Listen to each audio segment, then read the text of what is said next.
My friends, I think there are a handful of weapons that are considered pretty top tier, but those weapons that are right below top tier, that's what we're going to be talking about today. We're always giving the high-end guns so much love, but today we're going to look at the guns that don't always get that much. With all of the meta changes in Season 6 and the lower time to kill, I think there are about 3 guns that are stupid insane that we haven't really quite realized yet. I'm going to be going over the top 5 most underrated weapons in Apex Legends. Keep in mind that probably the 4th and 5th weapons, they aren't going to be super underrated, but the top 3 I think are kind of insane and should be used way more. Anyways, my people, it is that time to get into the Season 6 underrated weapons video. I'm Alarmix, and let's get to the video. So starting out at number 5, I don't think this one is going to be super underrated as I was talking about earlier in the video, but this one did get a secret buff, and I feel like this is pretty forgotten about. At number 5, we have the Spitfire. The Season 6 update, the Spitfire did get a bit of a recoil reduction, but I don't think that is a major buff. But at the same time, now Rampart has more ammo in the mag for the Spitfire and reloads it faster. I think the core problem with the Spitfire has always been that the strafe speed is pretty horrible, because if you get in a close range gunfight with the Spitfire and the enemy has something like, say, a Prowler or a Volt,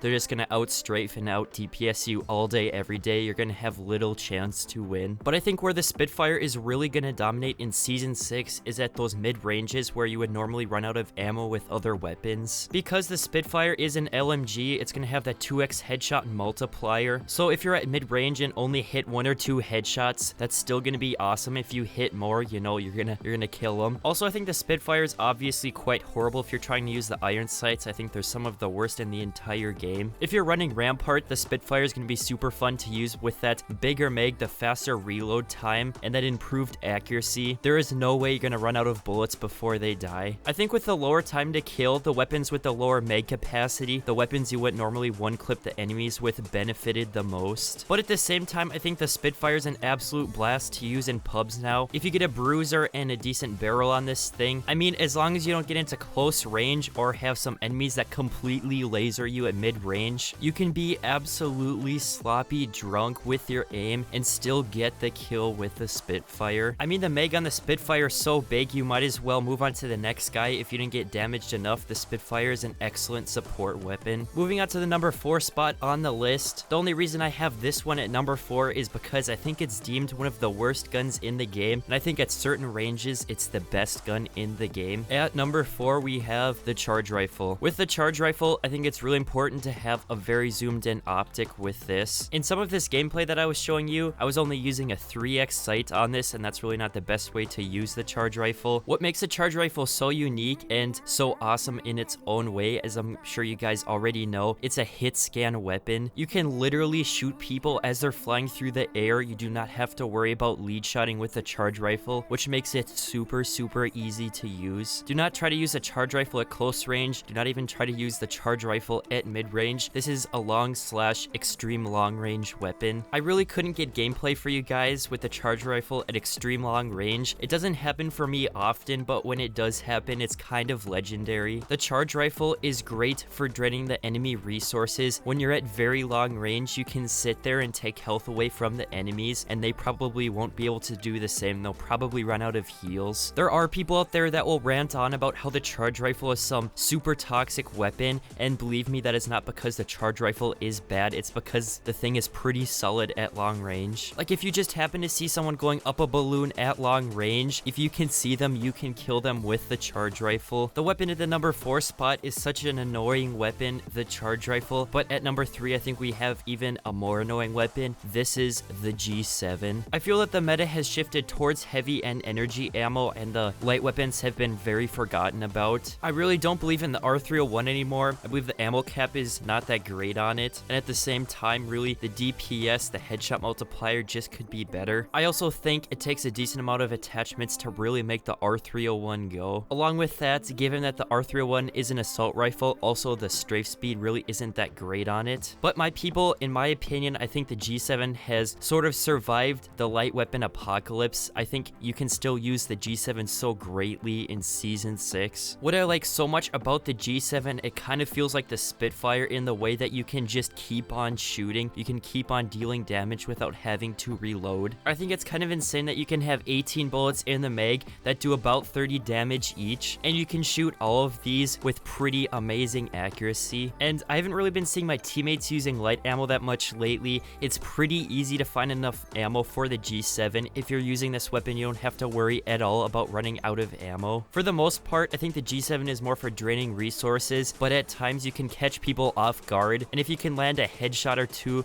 that is absolutely crucial, and you will still get the down. I think with the flatline getting the secret buff, the flatline is just a little bit better than the R301 this season, but I think the G7 still fulfills its own role of that DMR style weapon, and now I think it's way easier to find light ammo just absolutely everywhere. I love the G7 in Season 6. To my homies that are still watching the video, we're moving on to the number 2 spot here. I actually ranked this weapon as the 9th weapon in Apex Legends, and I think I put it just a little bit too low. I think I may have just slightly messed up there, but I think with all the new fancy guns in Season 6, this one kind of slid under the radar maybe just a little bit. The reason that I have this weapon as the second most underrated weapon in Apex Legends is because when you get all of the attachments necessary, this may be one of the best weapons, if not the best, in all of Apex Legends. If you have not guessed what I'm talking about yet, at number 2 we have the Havoc. So when the Season 6 update came, I was kind of thinking that adding energy mags to where the Havoc would start out with 24 bullets in the mag was kind of a little bit of a nerf to it. And then, you know, I was kind of thinking, alright, there's 24 bullets, now you have to res it up. That would kind of make like the flatline way better than the Havoc, right? But my people, when I was making that weapons ranking list, I think I was kind of wrong about the Havoc. When you get any sort of energy mag going on this thing, even a blue, and then you can pre-res up the Havoc around corners, like the time to kill on the Havoc, it is just so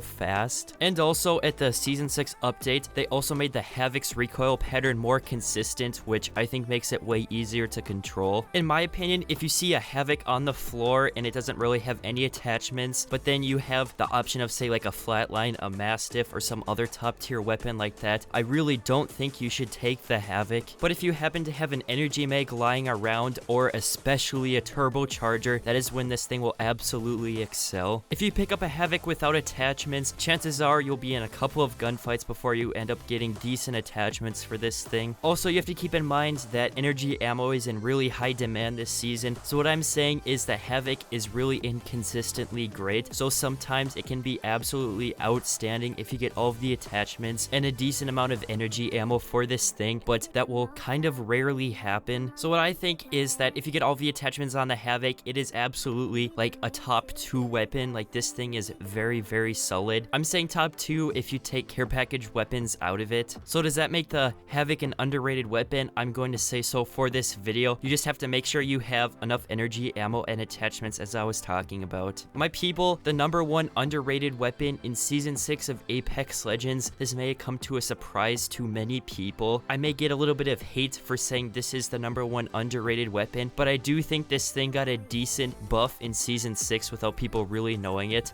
This is the RE45. So my people, I think the huge problem with the RE before, you know, in previous seasons, was that the ammo capacity just really didn't stack up. And if you ever happen to run into the R99, you would be outclassed in pretty much every which way: accuracy, DPS, pretty much everything except for strafe speed. But now the R99 is in the care package, and the RE45 has its own role this season. And now with the lower time to kill, the lower mag capacity of the RE does not, I mean, it doesn't really matter as much. I think people have adapted to using lower mag capacity weapons because I think the Volt is one of those. When you're using the RE, you kind of have to think about it as that low mag capacity. You know, it's going to do a lot of DPS. It's going to strafe really fast, you know, while there is still ammo in the mag. But when you're using this thing, it's best to have cover nearby to quickly pop a reload. I mean, my people, even without a barrel, I was absolutely lasering people with the RE45. I think I'm going to get a decent amount of doubt and maybe even hate for saying that the RE is the number 1 underrated weapon. But even in this clip that I was showing you, you know, where I got a decent amount of kills with the RE and Mastiff,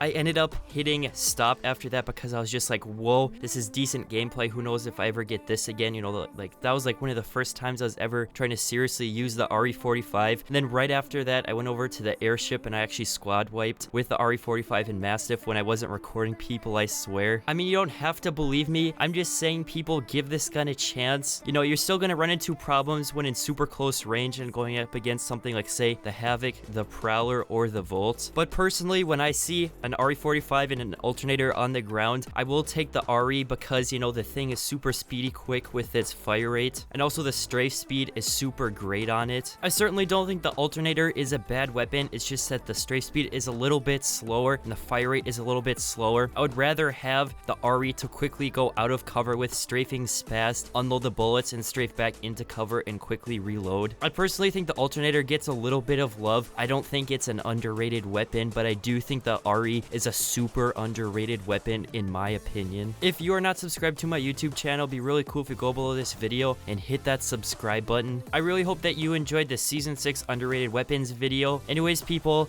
that'll be about it for me, the Alarmix, and I hope to see you in another video.